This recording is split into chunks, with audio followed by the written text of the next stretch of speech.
Well, I just wanted to take a little time today. I'm having lunch. It's actually quite a nice day. It is raining outside and it's cooling off. The temperature is in the 60s instead of the usual 80s. So I don't have to worry so much about roasting. I got the windows open. So if you hear background noise, that's probably what it is. And this is what I'm having for lunch. And as you can see, I'm sure some people would be horrified that I would actually eat something like this, but it's very easy to peel and then enjoy the meat. It's very tender. Hmm. Very nice. Hmm. Excellent. Have a nice tail section here.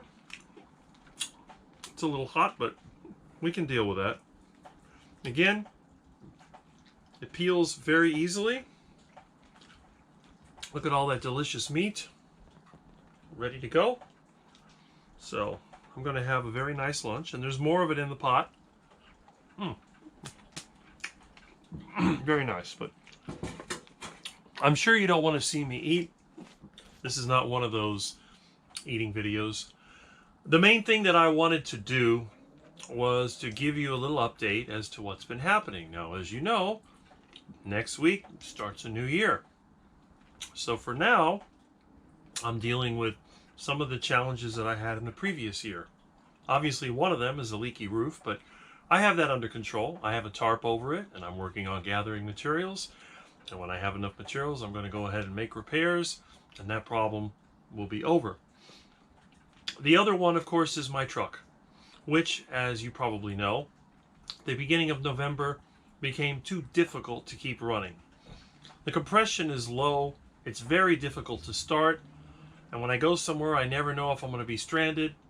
Most of the time, I was able to get back, but that first week of November, it wouldn't start. No matter what I did, I had to have a friend of mine pull me home. So, what can you do? Anyway, I was already working on getting my dad's old van to function. So I went ahead and I got that working. It still has problems. I've had all kinds of issues. In fact, I drove it last week and the brake calipers got stuck in the front and started to drag the brake, so I had to stop. I stopped at my friend's house, took the wheels off, removed the caliper, and used a C-clamp and a hammer to kind of get it back in there, put some WD-40. I have already ordered parts to be able to fix that permanently, but I can still drive it when I need to. So that's an issue. And I had a few things I had to take care of before the end of the year, and that's pretty much done. So that's what's happening there. Now again, there are still problems on the van, and I'll do some more videos on that in detail. I was trying to figure out why the horn didn't work and the airbag light was coming on. Well, it turns out that there's a wiring harness that goes inside the steering column that's known as a clock spring. Instead of the old cars that had a little roller that would run over a copper track, this is actually a ribbon cable similar to what you'd find in an old computer, and it kind of winds itself around. It's called clock spring. So I have to find that. But again, it's a mechanical issue. No big deal. I can handle that. It'll be fine. So actually, it's kind of hard to resist this delicious iguana, so forgive me if I have another piece.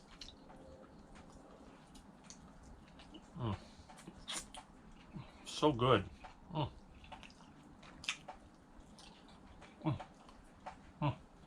Excellent.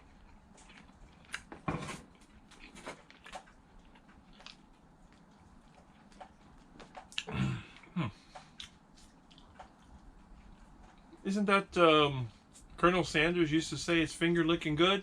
It's tasty. I don't put any seasoning and I don't put any salt on my iguana meat. I like to eat the iguana meat as it is. The only drawback with iguana is that in the skin, there's some kind of compound that's sticky. It's almost like an adhesive. See, it makes your hands stick together when you're eating the iguana. I don't think it does anything internally. I've never had a problem eating iguana meat, but it's a little something to be aware of. Most of the people I know that eat reptile meat, they typically batter it and deep fry it, but I don't do that. If I deep fry the iguana, I fry it in its skin, as you've probably seen. But anyway, that aside, there are a lot of things that I want to do, and I want to thank those of you that have viewed my channel. As you know, I mean, I've had a YouTube channel for 15 years, but I didn't do much with it for 10. It wasn't until the summer of 22 that I was interviewed because of my diet, which is the one thing I never even thought about. It's just something I did. Didn't seem that important. You know, I thought that my collections of antique cars and other things, my interesting ideas, and there's a lot of things that I haven't even talked about yet. For example, that I had a bowling alley in my house at one time, and I still have that equipment put away. I collect telephones and stuff like that. I tend to be a collector. Now, one thing that I've noticed is that a lot of us, as we grow older, we forget about where we came from. And I am guilty of that to some extent. When I moved out of my parents' house back in, I was 22 years old at the time, I started to develop my own way of doing things. And I stayed with that until probably 2010, when I had to move back in with my parents because of my dad's failing health. Although I wasn't living there full time, I still went back and forth to my house. But after my dad died in 2012, it was pretty much full time. I didn't go home much. I had to be here. This was sort of my home away from home, let's put it that way. And I took care of my mom for many years until she passed away in 2020. But there have been certain milestones, I would say, in my life that really made changes. I mean, one of them obviously was being put in public school in 1973 in kindergarten. I still remember the highlights or lowlights from that day. One of the least favorite days of my life. First time I was ever separated from my parents and put into an environment I didn't like. And I think it had a lasting effect on me because there's certain things about that building and the situation that it just bothered me even to this day. And then, of course, school in general was a very unpleasant experience. By the time I finished junior high, I did not want to go to school anymore. All I could think about was serving my time that last year in high school, getting a GED, and moving on to something else. Of course, that changed. As I got to school, actually turned out to be more pleasant than I thought it would be, which is fine. Now, since then, the next major event that I had to deal with, of course, was Hurricane Andrew, and that was in 1992. That sort of turned everything upside down. So it was almost like BA and AA, before Andrew and after Andrew. I forgot a lot of the things that I did as a kid because that storm had such a major impact. And then after that, I would say the next one will be when we started the business between two of my friends, which turned into a networking and computer service business, and that was in 95. Then that went out of business in 2000, and there's a story behind that. Then I got with a friend of mine in 2003 who was starting a business in security cameras and DVRs until I got pushed out of that in 2008. I continued to work at the college until 2013 when that program changed, and that was another change in my life. And since then, it was basically just survival mode, trying to take care of my mom, trying to do what I can. But it's very hard to start a business when your mother needs constant care. Now, one of the things that I had promised my parents, and I really don't think anyone should have to make the decision, is that I never wanted them to be in a nursing home. My dad specifically told me he'd rather be dead than be in a nursing home. My mother said the same thing. So you can only imagine how that felt. But I was determined to make sure that, I did take care of my dad. He did not go in a nursing home.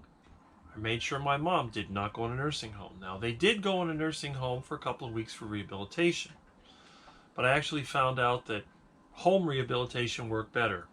But again, I'm just trying to give you some of these different points in my life that I'm making reference to. And of course, you know what happened in 2020. When my mom died, we had the virus. I've still been in survival mode ever since then. I do what I can, but there's only so much that you can do. So what I've decided was, at that time, to move forward. There are several goals that I have in front of me. One of the biggest goals is going to be to move from South Florida. Now, my parents' house that I'm in now is a complete disaster. It's full of stuff. It's falling apart. So what I'm trying to do is go through the stuff little by little. I've been holding back the falling apart part of it for over a decade. We never really had a lot of money to spend on fixing things up, and I didn't really want to, because then, you know, you get the county involved, you fix the place up, they raise your taxes. It's just not something I wanted to do. And with my mom being around, she had so many allergies and problems. Even cleaning the house sometimes was enough to make her have trouble breathing and feel sick. So what I would have to do, I'd have to get my mom outside and then try to clean the house, which was a bit of a mission. My mom was also a very cluttered person. She kept so much clutter in the kitchen counter, it was quite shocking. Between the rice and the pasta and the spices and all these containers. Now, as my mom got to the point where she couldn't cook for herself anymore, I basically